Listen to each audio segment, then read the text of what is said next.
မလေးရှားမှာအလုပ်လုပ်ရင်ဒုတိယယောဂဝေဒနာဖြစ်ပြီးဆေးဝါးလည်းကောင်းအောင်မကူရတော့သေသွားတယ်ဒါပေမဲ့သူသေးတာည9 နာရီလောက်ကဆုံးသွားတယ်ဒါပေမဲ့ည10 နာရီခွဲ17 နာရီလောက်သူနဲ့ရင်းနေတဲ့သူတငယ်ချင်း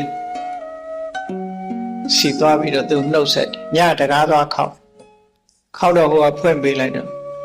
ထိုင်ပြီးစကားတွေပဲပြောနေကြတာတေးပြီးနေပြီကြာသွားပြီးတကားခောက်တယ်အဲ့သူကသူသေမှမသိဘူးတကားခောက်ပြီးတကားတွေပဲပြောပြီးတစ်ပြင်ကကျွန်တော်ရွာဗမာပြည်ပြန်တော့မလို့ဆိုပြီးအဲ့လိုပြန်နောက်နေ့မနေ့ကျတော့ဒီကောင်ဆုံးသွားပြီဆိုတာမဟုတ်ပါဘူးညတော့ငါစီလာသေးတယ်ဆိုနော်တကယ်အဲ့ဒီအချိန်မှာတဲ့ကိုသေတယ်ဆိုတာမသိကြမသိလို့ तू ကလည်းသွားတယ်ဟိုလူကလည်းတကယ်တွေ့အဲ့ဒါမျိုးတွေမြန်မာပြည်မှာခဏခဏတွေ့တယ်နော်အဆီရနဲ့သေသွားလို့ရှိရင်ပို့ပြီးတော့တွေ့ရတယ်ခုနကလမ်းတွေ့ခဲ့သေးတယ်ငါတော့လှမ်းခေါ်သွားသေးတယ်နဲ့ဆိုအဲ့ဒီတော့သေးနေပြီဟိုမှာတော့တွေ့တော့လူတွေကတော့ပြောကြတယ်ပေါ့ဝိညာဉ်တို့ဘာလို့ဘာမှမဟုတ်ဘူးပြိတ္တာဖြစ်သွားတာအဲ့ဒါနော်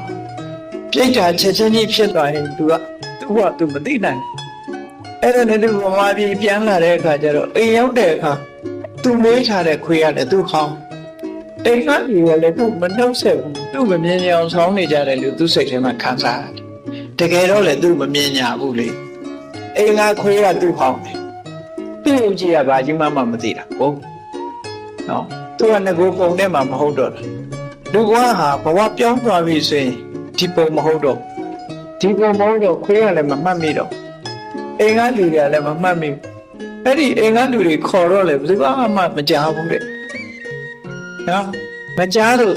သူတို့ကိုသွားကြိုင်တဲ့အခါကျလဲတွန့်သွားတယ်လေသူ့မမြင်ဘူးအဲ့ဒီလိုစိတ်ခံစားရမှုတွေနဲ့နောက်ဆုံးဟာသူပြေသွားတယ်ဆိုတာသူ့ကိုယ်သူပြန်တတိပြုမိတဲ့အခါအိမ်ဆောင်တက်ကလည်းအဝင်မခံတော့မှတစ်ပင်လေးတစ်ပင်သွားနေရတယ်ဆိုတဲ့ဇာလန်ရှိနော်